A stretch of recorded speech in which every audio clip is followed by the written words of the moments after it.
Vim aqui hoje Agora conversar um sim pouco. vai começar a gravar, Profiana. Ah, tá. Bom, então, boa noite, pessoal. Então, vamos fazer a abertura oficial, então, dessa live de hoje, que temos o prazer de receber, né, a professora Ana, que por muitos anos esteve aqui conosco, né, professora Ana.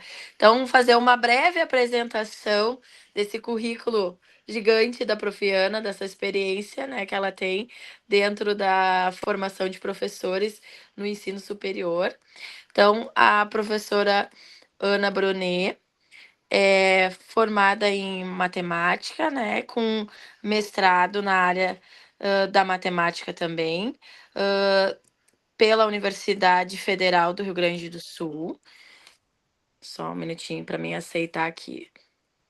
A professora Ana também é especialista em tecnologias digitais aplicadas à educação, feita aqui pela Universidade Luterana do Brasil. E a principal ramo de atuação dela foi, então, docência na formação de professores e profissionais da área técnico-científica. Então, é um prazer, Profiana, ter essa live com a senhora para compartilhar um pouco dos conhecimentos conosco. Muito obrigada, boa noite a todos. Realmente eu tive uma longa trajetória na UBRA. Enfim, ali trabalhei na formação docente, tanto da área de professores da matemática, quanto da física, da pedagogia. Trabalhei bastante com o pessoal da pedagogia. E, bem, o que eu vou trazer hoje aqui para vocês, na realidade, eu montei uma passagem aqui pelo tempo sob um olhar histórico da construção do número, né, passando aí pelo zero e o infinito, a ideia de infinito que até hoje é um pouquinho complicada. Mas também busco tirar, melhor dizendo, o eurocentrismo, né? Que as ideias muitas são de que as coisas aconteceram ali na Europa, e isso não foi bem assim, né? Isso, então, que eu queria trazer aqui para vocês hoje.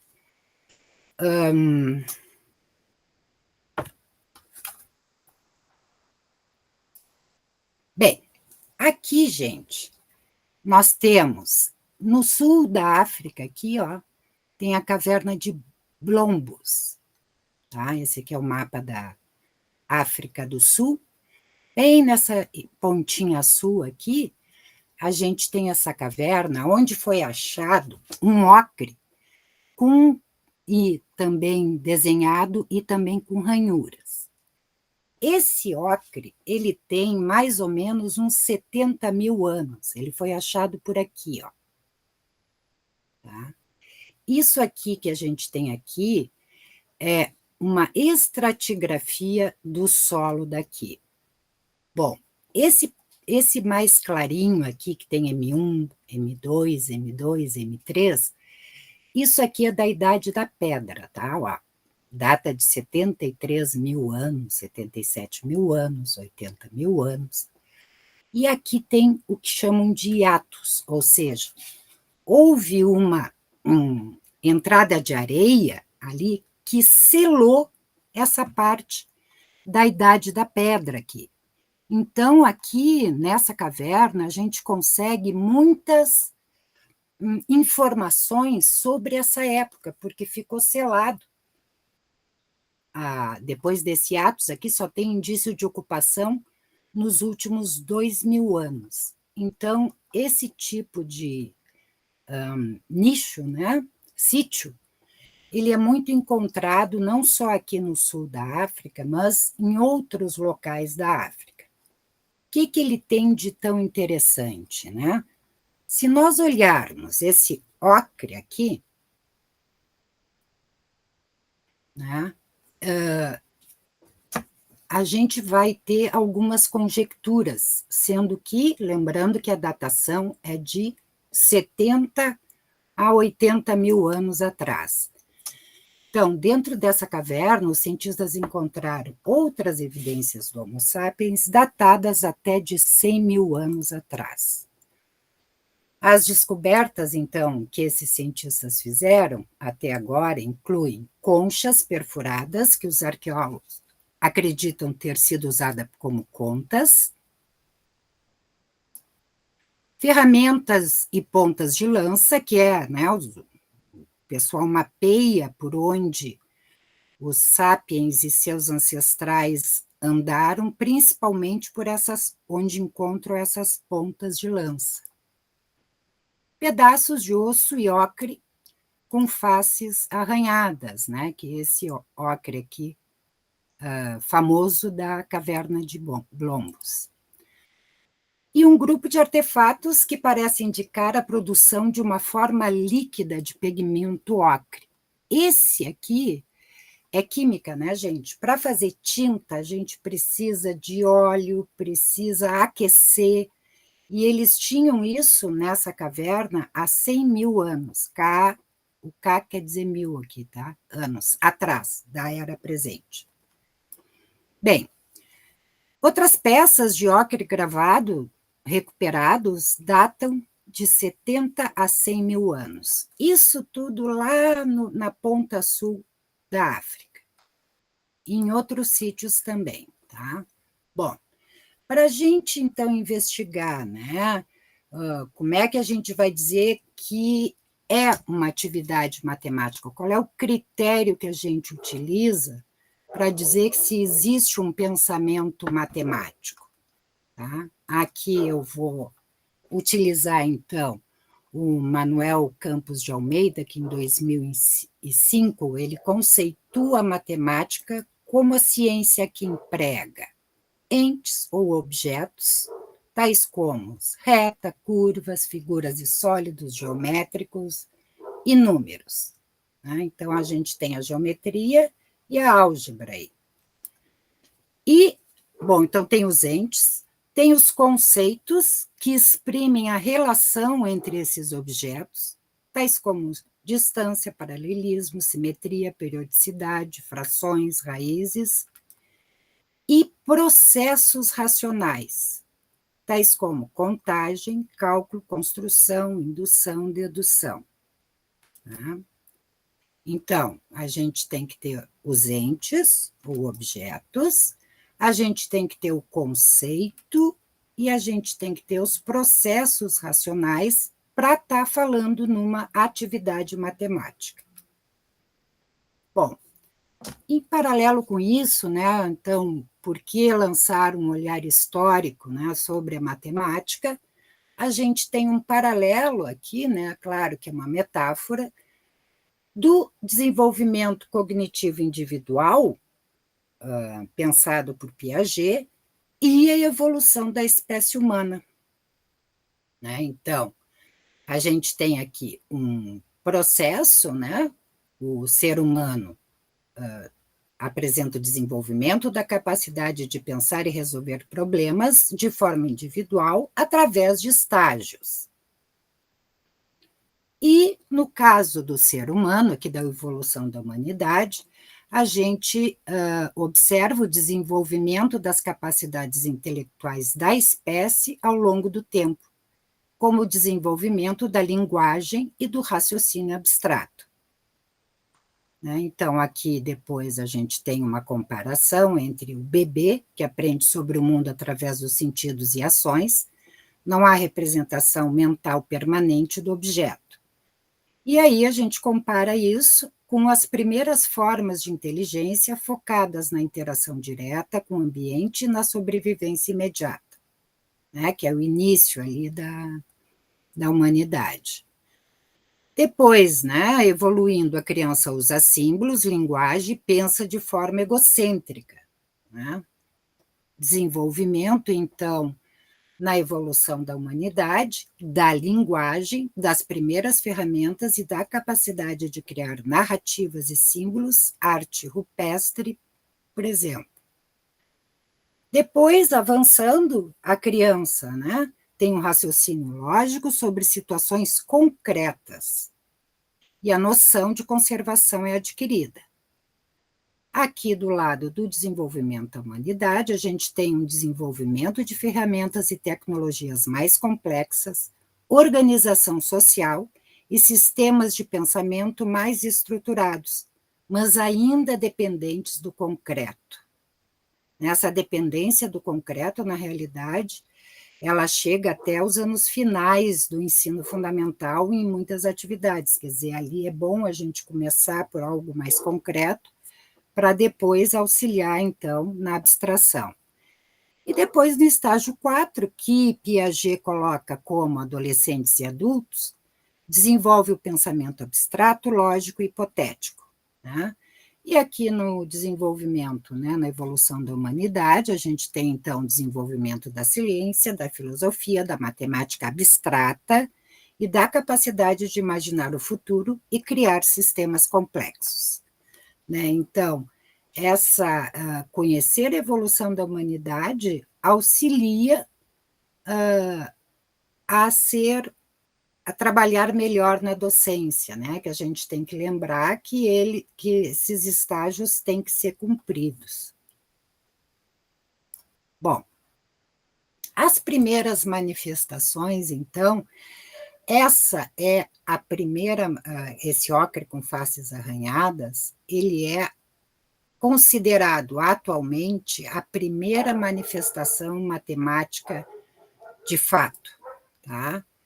Esse aqui seria um possível padrão geométrico para esse ocre, tá? Que digamos, a pessoa, né? O Sapiens que foi ali e rabiscou esse ocre, estaria tentando desenhar algo assim. Vocês vejam que esse tipo de padrão a gente encontra, né, em muitos artefatos indígenas também. Nas cestas de vime, eles aparecem. Bom, Almeida, ele aponta, então, esse ocre achado na caverna de Blombos como uma evidência de atividade matemática. Né? Ele observa principalmente esta parte aqui, que observem que tem esta ranhura aqui, existe uma paralela aqui, mas quando possivelmente ele foi tentar traçar essa paralela, ele fez errado aqui, né? E também não manteve bem a distância. Então, ele traçou essa, depois traçou outra, e isso, no caso, esse pesquisador, ele entende como a procura, né, de se fazer o processo racional, ou seja, ele estava procurando desenhar a paralela. Então, a gente tem o ente, que são as retas, e os conceitos de retas paralelas, né, que houve a tentativa clara aqui do Sapiens desenhar, e o processo racional fica ilustrado exatamente por isso. Ele fez um desenho, estava errado, e ele foi lá e buscou traçar a paralela, de fato, a essa que ele tinha traçado aqui. Né? Então, por isso que ele está dizendo que essa é uma manifestação matemática. Bom, tem outra aqui, por exemplo, um outro sítio, uma caverna da fronteira aqui da África do Sul, né, a de Blombos ficava aqui, né? Na realidade, tem muitos sítios ali, tá, por toda a África, que tem o osso de Lebombo. Tá? O osso de Lebombo, ele apresenta 29 entalhes e se assemelha aos bastões calendários utilizados antigamente e por alguns clãs na Namíbia. Tá? Isso aqui eles sugerem, talvez até está vinculado com o ciclo lunar e talvez com o ciclo menstrual das mulheres. Não tem muita certeza, mas, enfim, existia essa marcação e esse achado é de 37 milhões de anos. Tem o famoso osso de Zango, né, que esse já foi achado aqui, nesse cantinho aqui da República Democrática do Congo, ó, o Congo fica aqui, bem no miolinho da África. Ele tem 20 mil anos, mais ou menos, entre 17 e 20 mil anos. Esse ele já apresenta, tá? Ele foi, inclusive, até há pouco tempo, considerado o registro mais antigo de manifestação matemática. Os traços são assimétricos, né? E esses é um osso de babuíno, uma fíbula. Bem, os traços, eles, né, que passando aqui para uma situação mais visível, a gente tem a coluna da esquerda aqui, que são, observem, são os primos entre 10 e 20, eles somam 60, se somar esses números aqui. Na coluna da direita, ó, que está aqui embaixo, tá? Teria aqui a ideia do o 9 e o 11, que seria 10 menos 1, 10 mais 1. Isso tudo o pessoal está pensando sobre, né? O que exatamente quem desenhou isso pensou, a gente não tem como dizer, né? Mas a gente investiga a partir das evidências. E aqui, ó, teria o 19 e o 21 também, um antes do 20 e um depois do 20, né? E também soma 60 essa coluna. Já na coluna do meio, pessoal, ó, aqui a gente tem, olhando da direita para a esquerda, tem o 3, do lado tem o 6, depois tem o 4, do lado tem o 8, e aqui tem o 10, e do lado tem o 5. Então, aqui já estão trabalhando com dobros e metades, né? Isso aqui já é um cálculo, foi considerado uma primeira calculadora. E aqui, esse 7 aqui está meio perdido, mas ele também é um primo, né? Então, bom, a partir dos risquinhos, né, então, que foram feitos originalmente, a gente passa para números e sistemas de numeração. Né? Fazer só risquinhos ficou, digamos assim, trabalhoso e confuso. Então, a humanidade começa a pensar aqui em sistemas de numeração. Bom, o número, né? O número é um conceito matemático para representação de medida, ordem ou quantidade. A base, né, é a correspondência bionívoca, é a base fundamental para a contagem. Então, né, isso aqui na antiguidade, vocês já devem ter visto, era uma maneira de contagem, tu não precisa saber contar 1, 2, 3, 4, 5, 6, né, tu tem cada ovelhinha que sai do curral, tu bota uma pedrinha dentro do saco, quando vai recolher as ovelhas, cada ovelhinha que entra, tu tira uma pedrinha do saco. Se sobrou pedrinha no saco, tem que procurar a ovelhinha que está faltando. Então, essa aqui, né, é a base fundamental para a contagem, é a relação bionívoca, de 1 para 1. Para cada pedrinha tem uma única ovelha, e para cada ovelha está em correspondência uma única pedrinha. E não sobra nem falta, não pode sobrar nem faltar, né? Ovelha nem pedra. Bom, e aí nós entramos, então, porque uma coisa é a ideia, né? Outra coisa é como você representa isso. E aí a gente entra nos numerais, que um numeral é um símbolo ou um grupo de símbolos que representa um número em um determinado instante da evolução do homem. Tá? O sistema de numeração, ou sistema numeral, é um sistema em que o conjunto de números são representados por numerais de forma consistente. O que significa isso de forma consistente? Por exemplo, se um romano antigo olhasse essa notação aqui, ele ia ler 2, que são 2 pauzinhos. Né? Agora, se eu der isso aqui para uma pessoa e disser que está na base 2, que é um número binário, se é um número binário, aí aqui eu tenho 1 vezes 2 na 1, mais 1 vezes 2 na 0. Então, isso aqui já é 3. No sistema romano, isso aqui é 2. No sistema binário, isso aqui é 3.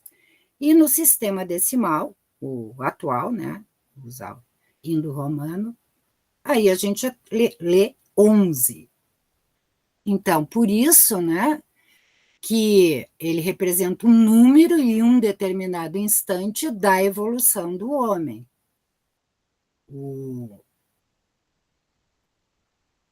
E aqui, tanto no romano, né, quanto binário, quanto decimal, ele está representado de forma consistente.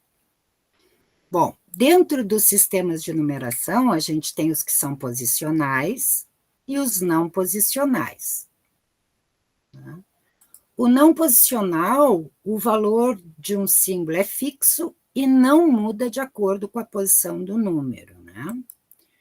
Então, nós temos aqui um sistema de numeração chinês que data de 1500 anos AC. Aliás, com esses estudos que eu andei fazendo, pessoal, descobri que os chineses foram pioneiros em tudo, inclusive no sistema de numeração posicional de base 10. Mas, enfim. Então, aqui a gente tem esse sistema de numeração chinês, que eles faziam assim, ó. Então, se eles quisessem escrever 600, eles escreveriam o símbolo do 6 e do lado o símbolo do 100, formando assim, então ele é multiplicativo na casinha, tá? Teria que escrever o 6 e o 100, vezes 100, e aí, se, por exemplo, fosse 601, ele escreveria mais a unidade do lado. Então, ele é não posicional, né? Por quê? Porque não precisa do zero. Outro sistema bem antigo aqui que a gente tem, que é o sistema de numeração egípcio, né? Que data de 3.000 anos AC.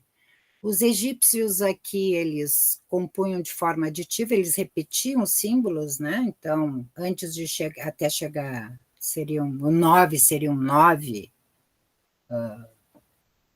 tracinhos, né? Aí o 10 eles já usam o calcanhar, aí depois do 99 eles já usariam essa orelhinha aqui, essa espiral, para 1000 eles têm a flor de lótus, para 10.000, vejam, 3.000 a.C., vejam as quantidades que eles já representavam. 10.000, dedo dobrado, 100.000 era esse bichinho aqui, e 10 na 6, gente, era uma pessoa ajoelhada, né? Uma quantidade muito grande.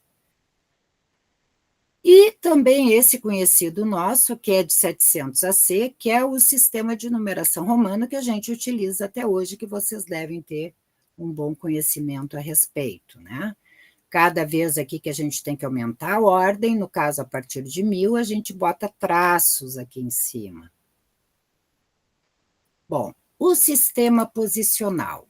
Daí os algarismos têm um valor dependendo de qual posição ocupam no número. Né?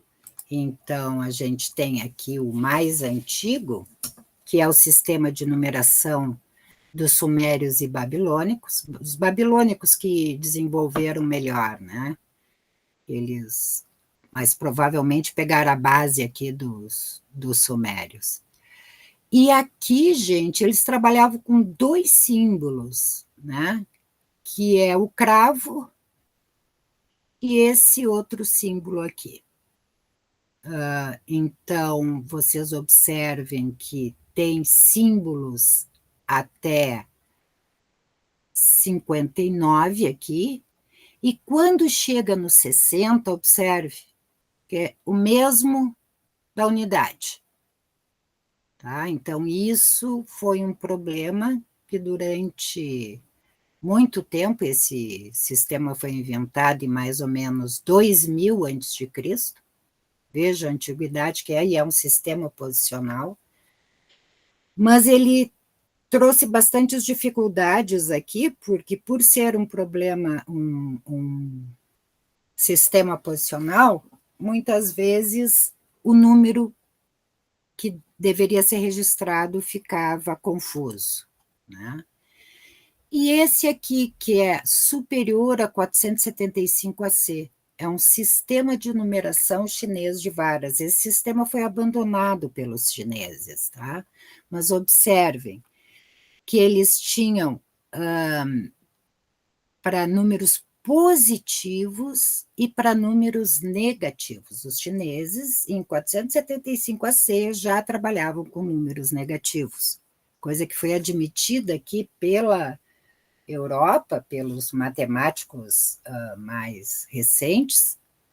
Olha, nos 1700, 1800, eles ainda achavam que negativo não era solução de equação. Então, embora os chineses também não aceitassem negativo como solução de equação, tá?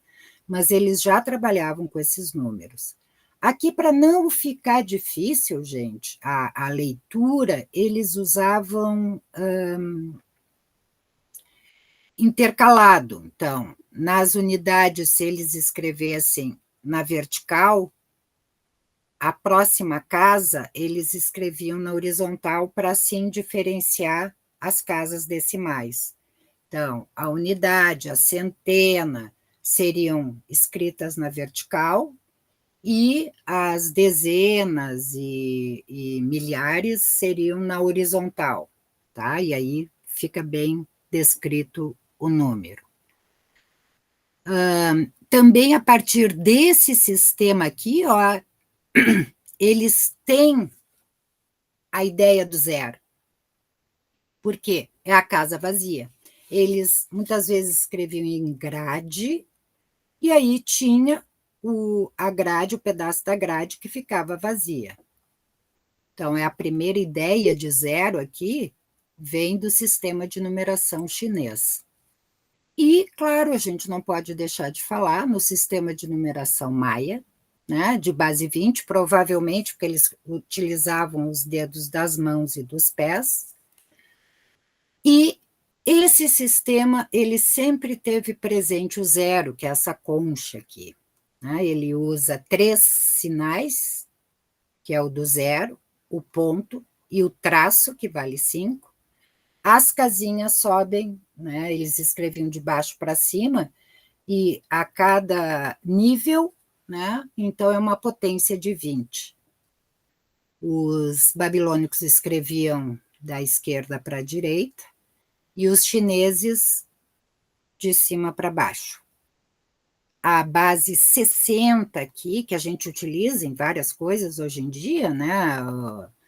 Nós temos os minutos, os segundos. Essa base 60, o pessoal supõe que é porque 60 é o número que tem a maior quantidade de divisores próprios, entre 1 e 100.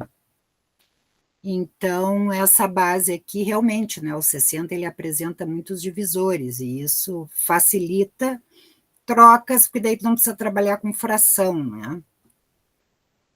Os primeiros indícios de frações foram os egípcios. Bom, e aí a gente tem aqui o zero, né? Que, bom, ao utilizar sistemas de numeração posicional, a gente observa a necessidade de marcar as casas vazias para evitar confusões. Esse aqui, depois de muito tempo, se não me engano, foi em 500 a.C., que os babilônicos começaram a marcar a posição. A gente tem aqui no chinês, que eles escreviam, então, nas casinhas, né, na grade, imitando o ábaco, E aí tinha as casas que ficavam vazias. Com o tempo, eles foram colocando uma notação aqui, né? Então, eles se libertaram da grade para não fazer a grade, eles marcam as casas vazias com esse símbolo aqui, que é o símbolo que é utilizado para zero até hoje, né? Os babilônicos, eles deixavam um espaço aqui, mas esse espaço ele podia causar confusão, né? Aqui no caso a gente pode entender como sendo 1 vezes 60 ao quadrado, né? Base 60. Depois esse aqui 1 vezes 60. E aqui as unidades, né? Que seriam 12. Então aqui daria o número 3.672. Agora, né, para evitar, então, essas ambiguidades, esse símbolo de duas cunhas, ó, ele foi usado para marcar o espaço vazio. Mas eles usavam isso só entre os numerais e não no final da numeração. Então, o 1 e o 60, como é que eles iam diferenciar, né? Aqui, no caso, a leitura desse número aqui, com essas duas cunhas, aí a gente já teria aqui essa cunha aqui seria 1 vezes 60 ao cubo, aqui teria um vazio na casa do 60 ao quadrado, 1 vezes 60, 12, esse último, e aí o número já vira 216.072. Né? Pequena diferença aqui, né? Bom, a leitura dos números na Babilônia, tá? Na realidade, ele dependia muito do contexto, eles nunca eram números soltos. Então, a partir desse contexto, é que eles interpretavam o registro escrito, então, nesse sistema de numeração. Agora, o zero, tá? Começou como marcador de posição, mas atualmente ele é entendido como representante de quantidade. Ele é visto como um número. Demorou muito, principalmente na Europa, para haver essa aceitação. E daí a gente entende, né, por que o conceito de zero ele não aparece rápido, embora ele, no meu entendimento, ele seja mais fácil do que o conceito de infinito e de convergência, né? Mas ele demora, tá? Para a gente entender o zero como um número. Aqui tem o primeiro registro, gente, tá? Que é num templo dentro da fortaleza de Wailor, abriga o mais antigo registro conhecido do uso do número zero. Tá? Isso aqui é na Índia, e lá eles começaram a chamar de sunia, que significa vazio. Então, também tem relação com a ideia de, eles já usavam ali, né, a sistema posicional de numeração, e aí precisavam registrar, então, o vazio, para diferenciar o 1 do 10, do 100, e ficava, né, nos ábacos ficava aquela casinha vazia, e eles denominaram, então, o zero, no caso, né, de sunia, que exatamente significa vazio, ou seja, não tem nada ali. O primeiro uso, então, foi da data do século IX, vejam só, os chineses, em 475 a.C., já deixavam a casinha vazia, a marcação foi posterior, tá, daquele registro. E os hindus, né, pelo menos aqui, o primeiro registro que se tem, ele está datado do século IX, mas possivelmente ele tenha sido usado antes disso.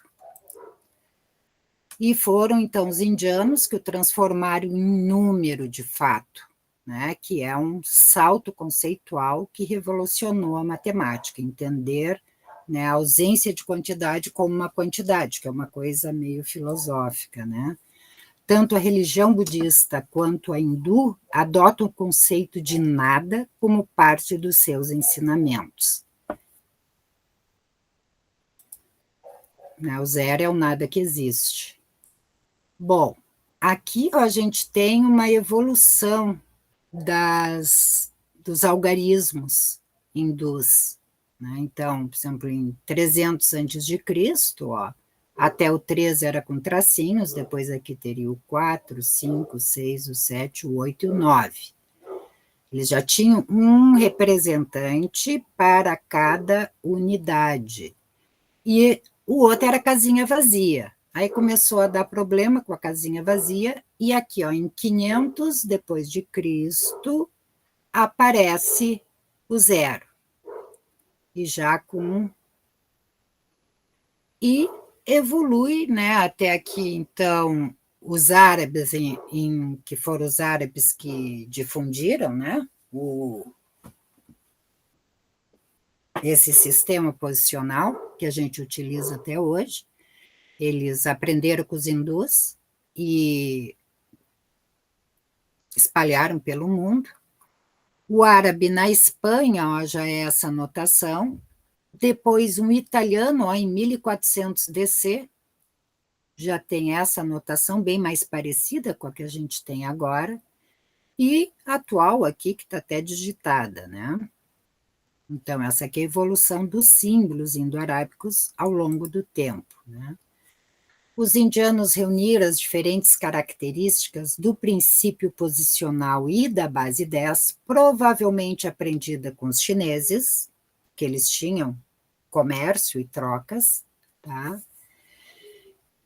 Em um único sistema numérico. Esse sistema decimal posicional foi assimilado e difundido pelos árabes e, por isso, passou a ser conhecido como sistema indo-arábico. Bom, o sistema indo-arábico, esse sistema, ele chega no Ocidente em 1202, que foi Fibonacci quem trouxe, tá? E Fibonacci estudou com um professor árabe. Depois, no século XVI, ele marcou um período de transição. O século XVI é pelos 1500, tá? 1500 a 1600.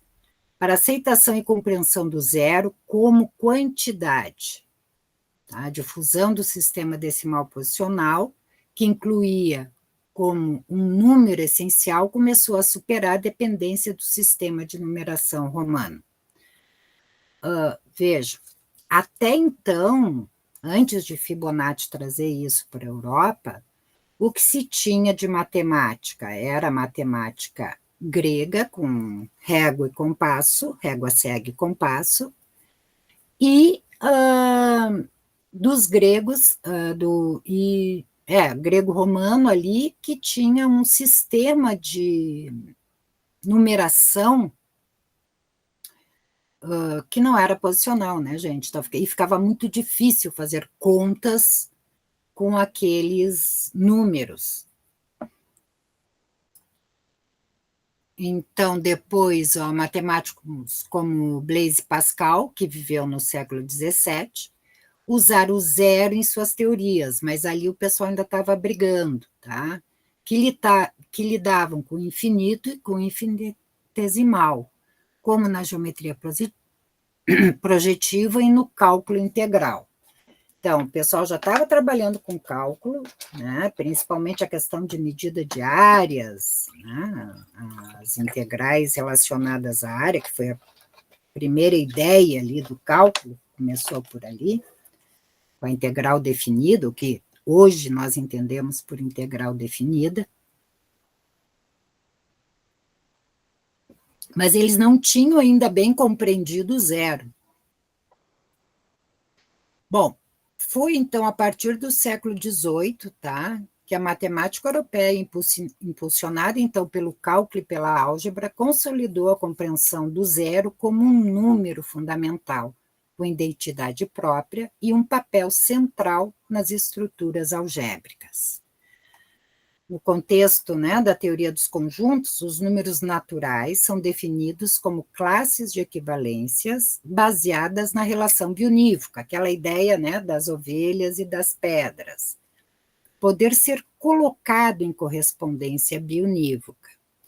Embora, para evitar paradoxos, as definições modernas usem conjuntos específicos para representar cada natural como conjunto vazio para o zero, e o sucessor de um conjunto para o próximo número. Bom, então a gente chega aqui, né, lá da contagem, né, do registro dos ossos com risquinhos, né, a gente chega no conjunto, e a partir da relação bionívoca também, a gente chega no conjunto dos naturais. Números, né, são entes abstratos, desenvolvidos pelo homem como modelos que permitem contar e medir. Então, a gente tem aqui começamos a ter aqui uma necessidade de organizar melhor isso. E aí, já com um pouco da herança, muito da herança lá dos gregos antigos, mas com algumas aprimorações, a gente chega no método axiomático de construção de uma teoria matemática para poder, então, organizar, de fato, esses conjuntos. E a matemática em si, né? Então, a primeira coisa, né, a gente tem que formular uma lista de conceitos primitivos, a gente tem que partir de alguma coisa, né? Isso aqui a gente aceita como sendo, né, por exemplo, relação bionívoca. A gente entende o que é, né, mas a gente não define. A gente tem a ideia do que é uma relação bionívoca, de um para um.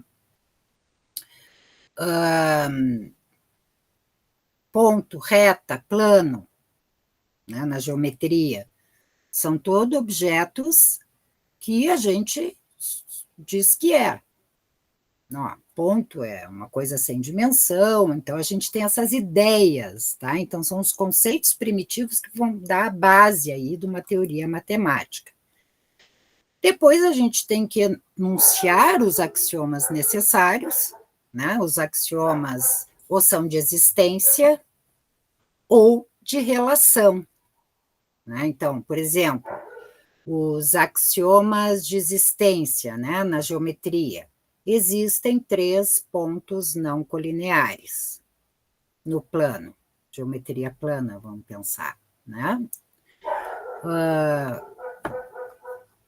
Axiomas de relação, por um ponto, por 2 pontos passa uma única reta.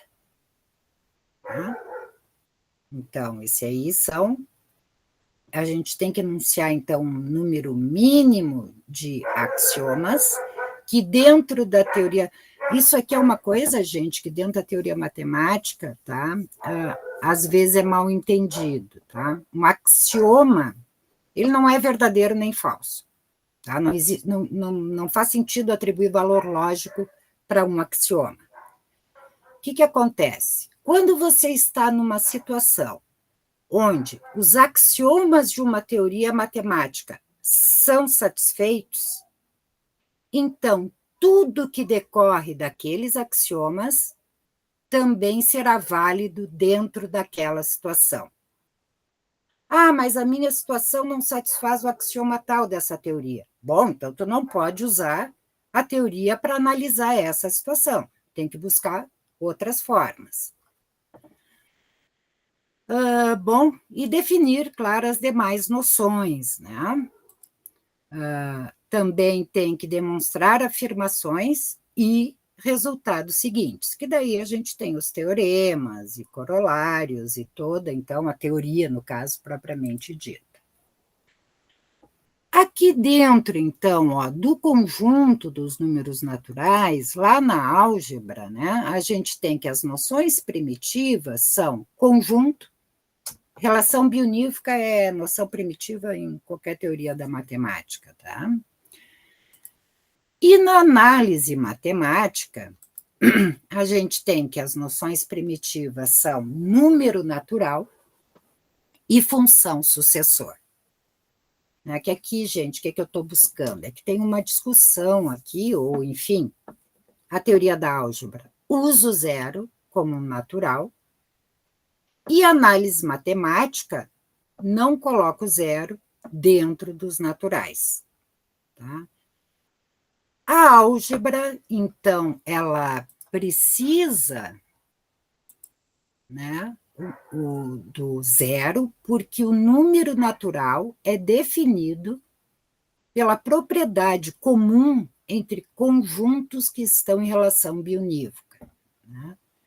Voltando ali, né, para as ovelhinhas, ó, esses dois conjuntos aqui estão em relação bionívoca, existe um natural que é essa propriedade comum entre esses dois conjuntos, que é o número 5, no caso.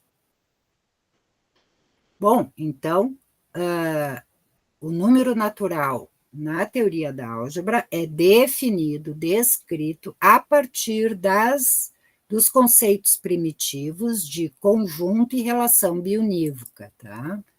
O natural, no caso, e aí, o que acontece? A gente precisa representar a quantidade de elementos do conjunto vazio. E aí entra o zero. Né? Como a teoria da álgebra é baseada, seus objetos, seus entes, né, primitivos, são conjuntos e relação bionívoca, que no caso que está sendo utilizado, aí a gente precisa de um natural para representar o conjunto vazio. E aí a gente precisa do zero dentro dos naturais, aqui nas teorias algébricas. Né? O zero também resolveu questões operacionais no conjunto dos naturais, né? Que a gente tinha 5 maçãs, comi 5 maçãs. Sim, então 5 menos 5, daí saía fora do conjunto. Então, isso, daí já, com o zero, né, a gente já tem um resultado para a subtração de um número por ele mesmo.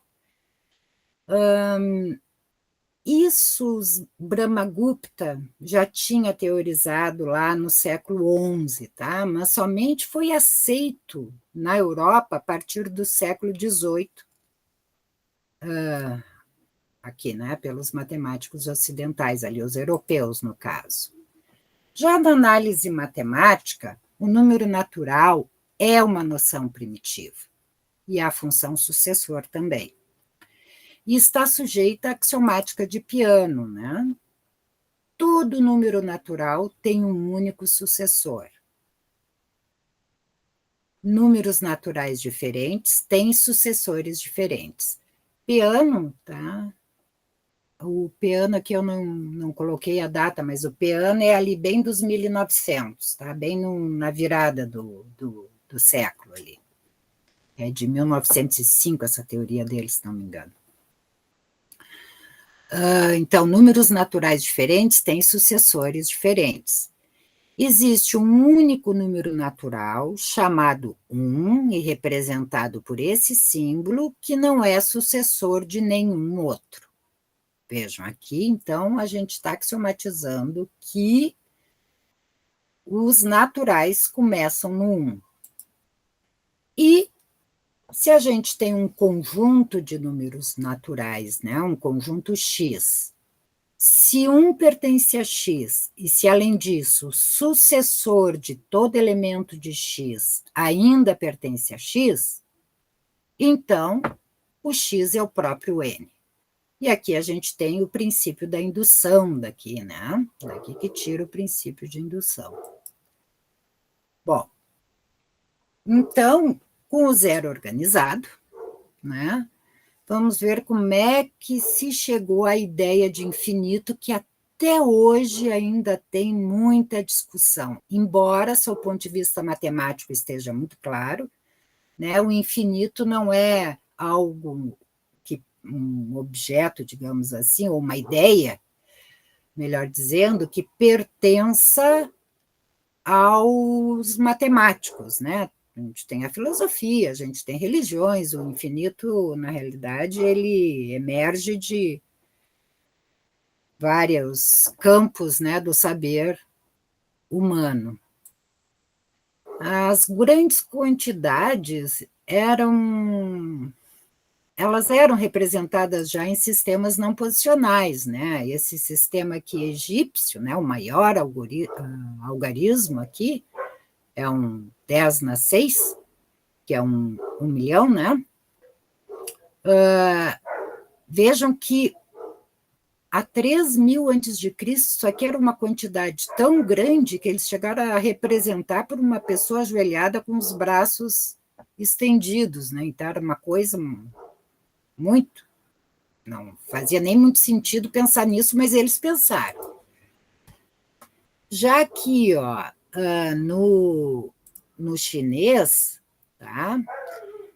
Para representar números muito grandes, naquele sistema não posicional deles, os chineses tomavam a dezena de milhar como unidade de contagem, né? Então, a gente teria aqui, por exemplo, esse era o símbolo ó, do 10.000, né? Ó, esse símbolo aqui é o símbolo do 10.000, botei a cartinha aqui para a gente poder ler. Então, ou seja, 10 na 4, né? Se eles quisessem marcar o 10 na 5, por exemplo, eles iam fazer 10 vezes o 10 na 4. Né? Que aqui esse xizinho aqui, essa cruz, é o 10 deles. Aqui, ó, a gente teria uma vez, ó, o que é esse símbolo aqui? Esse símbolo é o 100, então é 10 ao quadrado, ó. E o outro que é o 10 na 4, então isso aqui já ficava o 10 na 6. E assim eles iam repetindo o multiplicador ali, que dá ordem de grandeza, na realidade, nesse sistema, eles repetiam quantas vezes fosse necessário. E como eles tinham uma base aqui bem grande, né, que é o 10.000, eles conseguiam fazer, escrever grandes números. E, bom, os hindus, gente, durante um tempo, muito tempo na realidade, eles escreviam os números. Tá? E eles davam nome aqui para cada potência de 10. Vejam que tanto os chineses como os hindus trabalhavam com a base 10. Né? Os de sistemas. Aqui o sistema é posicional, mas aqui eles, antes de virar um sistema posicional, eles passaram um pouquinho por essa ideia aqui dos chineses. E eles escreviam assim, por exemplo, 7 Padma, que seria 7 mil, milhão, bilhões.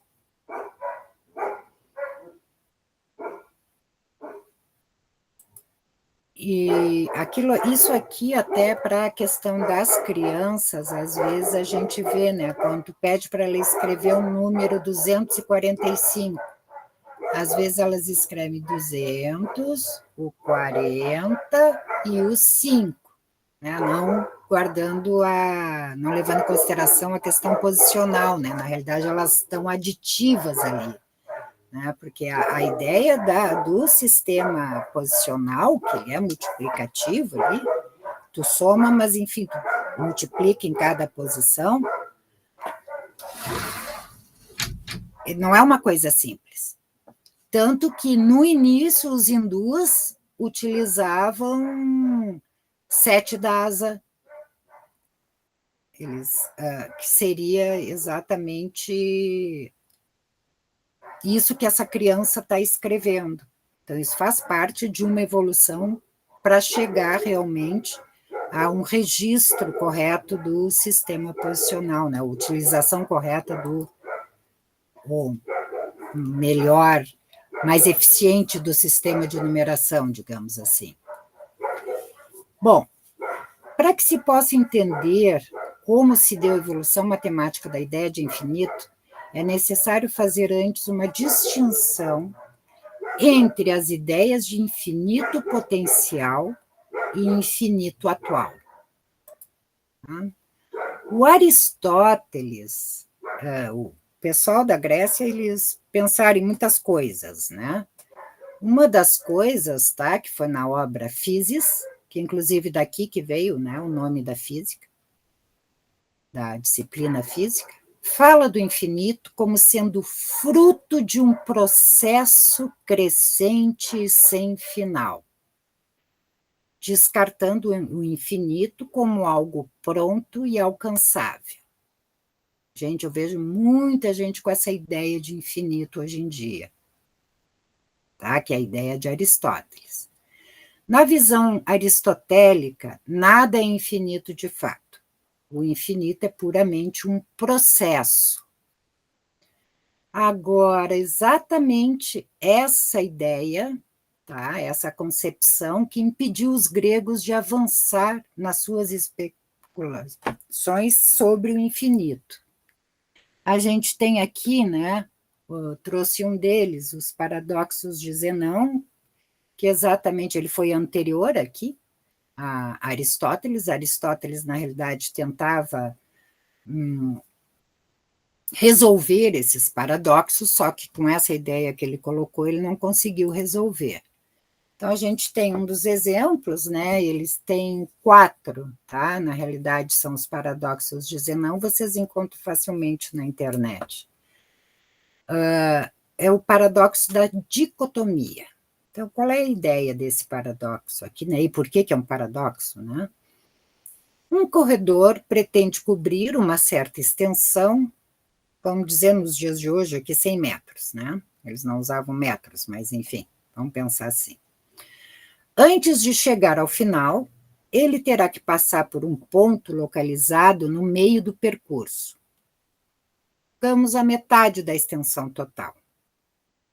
Após isso, ele tem que passar pelo ponto que corresponde a 3/4 do percurso. Depois disso, pelo ponto 7/8, depois 15/16, depois 31/32, e assim por diante. Então, ó, há um número infinito de pontos que o corredor deve percorrer antes de chegar ao final do seu percurso.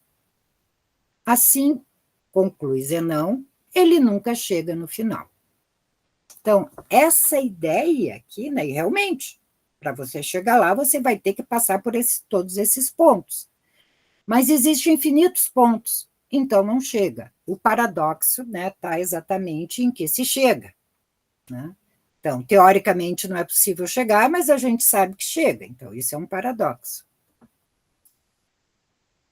Foi São Tomás de Aquino, tá? Ali por volta de 1225, 1274, que, fazendo uso declarado das ideias aristotélicas, classificou o infinito potencial como sendo um processo interminável e o infinito atual como sendo algo acabado. Né? Ó, vamos entender, então, o que é isso aqui, né? O que é o infinito potencial e o infinito atual. A gente pode entender essas duas ideias em matemática tomando como exemplo a dízima periódica 0,9999999, né? Aqui, ó, os 3 pontinhos significa que continua repetindo 9 para sempre. Se pensarmos que é possível acrescentar mais um algarismo, o 9, e que este processo nunca termina, estaremos pensando no infinito potencial. Agora, se a gente aceita que 0,99 toda a vida é igual a 1, a gente está falando de infinito atual. Seria como se transformássemos a dízima periódica infinita num objeto finito, isso é, o número 1. Então, na matemática, a ideia de infinito ela foi organizada no século XIX pelos matemáticos Greg Cantor e Carl Weierstrass, com a teoria da análise matemática. O pessoal da matemática deve fazer essa disciplina. Essa teoria lida com os conceitos introduzidos pelo cálculo diferencial integral, medidas, limites, séries infinitas e funções analíticas. surgiu da necessidade de prover formulações rigorosas às ideias intuitivas do cálculo, né? Ou seja, né, é a organização do cálculo, com ideias que realmente você pode fazer essa conta, porque já está aqui organizado esse conceito, né? Porque se você ficar só no achismo, eu acho que isso aqui vai funcionar assim, muitas vezes os matemáticos chegavam em erros, né? Euler cometeu alguns erros e outros antes dele também, até que chegou nesse século, o século XIX, que o pessoal viu que, para evitar erros, a gente organiza e organizar, então, a teoria matemática. Matemáticos anteriores a Cantor e Weierstrass, eles evitavam falar sobre infinito, criticavam o uso de infinitos como entidades matemáticas verdadeiras. Então, vejam que o infinito, ele ainda hoje é muito discutido, e é mais fácil entender o zero do que o infinito. Junto com o infinito, pessoal, a gente tem a questão da convergência, né? Que está completamente vinculada com a ideia de infinito. E se você não entende o infinito atual, não vai entender a convergência, né? Ou, entendendo o infinito atual, melhora a compreensão de convergência. Algumas referências aqui. E lembrando, né, que dentro disso a gente tem, então, para um fazer matemático, a gente tem que ter os entes ou objetos, os conceitos e os processos racionais. Isso a gente tem que ficar de olho para ver se o nosso aluno está acompanhando, se ele sabe, tem a ideia do objeto, se ele tem o conceito, como que ele está entendendo esse conceito e se ele consegue fazer os processos racionais. Aí ele vai estar fazendo matemática. É isso que eu tinha aqui para contar para vocês. Obrigada, Prof. Ana, por essa aula, né? É sempre bom ouvi-la, foi um prazer. Então, a gente pode abrir uns minutinhos também, né? Para se alguém quiser perguntar alguma coisa, tirar alguma dúvida. Eu também já vou colocando ali no chat para vocês o link para certificação, né? Que daí vocês acessam para conseguir a emissão do certificado para as horas complementares. Então tá aberto para quem quiser conversar um pouquinho conosco. Pode levantar a mãozinha e abrir o microfone, que será um prazer ouvi-los. Sim, sim, sim. Perguntem, digam alguma coisa.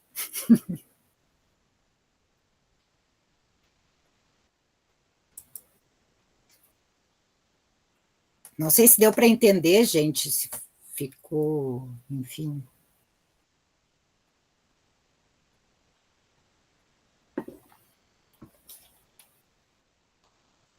Ah, obrigada, Júlia.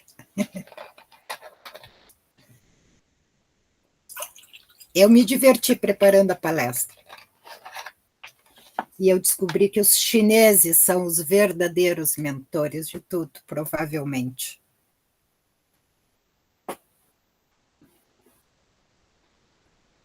Ah, que pena. Verdade, né? Horário de Brasília, né? A gente às vezes esquece de colocar esse detalhe, né? A gente tem que lembrar disso. Pedimos até desculpa, né? Mas acho que deu para aproveitar um pouquinho também, né?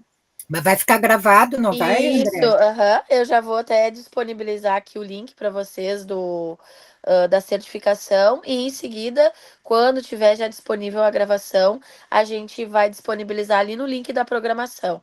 E aí vocês vão poder reassistir, né, essa aula tão enriquecedora da Profiana, porque às vezes a gente não lança muito o olhar para essa parte histórica, né, Prof? Mas é muito importante para a gente compreender como a gente chegou, né, nesse conceito, E o nesse nosso aluno, entendimento ele que temos passa por esses hoje. estágios. Aí é que Isso. Uhum. Então, E a gente, quando chega lá no final da graduação, né, que vai para análise matemática, que também faz. Parece tudo tão abstrato, mas a gente vai retomando esse caminho das pedras, né? E começa a fazer um pouquinho mais de sentido para a gente também, né? E eu acho que isso faz com que a gente se aproprie para lá na educação básica também tá fazendo essas conexões com eles e mostrando, né, esse que não foi assim do nada, né? Como é que a gente pensa como as coisas surgiram lá 1900 antigamente, que a gente fala como que pensaram nisso, né? Então acho que aqui, ó, essa isso aqui é caminhada é muito 40 mil importante. anos antes de Cristo, a gente estava É, traçando risquinho em osso, em ocre. como que pensaram nisso, né? Então eu acho que esse apanhado histórico é muito importante, a gente aprende sempre. Muito bom mesmo. Vocês querem que eu fale, ficou alguma coisa, alguma dúvida, algum esclarecimento? Deixa eu ver aqui, eu estou com o chat fechado. Eu não posso ver mais.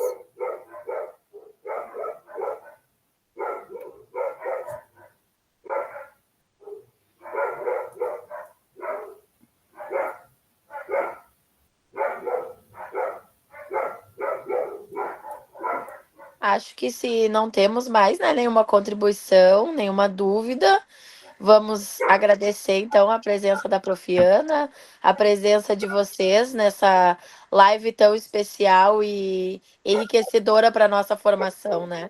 É muito importante esses momentos de reflexão, ainda mais nessa semana, né, que é uma semana simbólica para nós professores, né? Que vale a pena a gente celebrar, trocando conhecimentos e partilhando. Então tá. Muito obrigada, gente. Foi um prazer ter estado aqui. E boa noite a todos. Uhum. Então, vou parar aqui a gravação.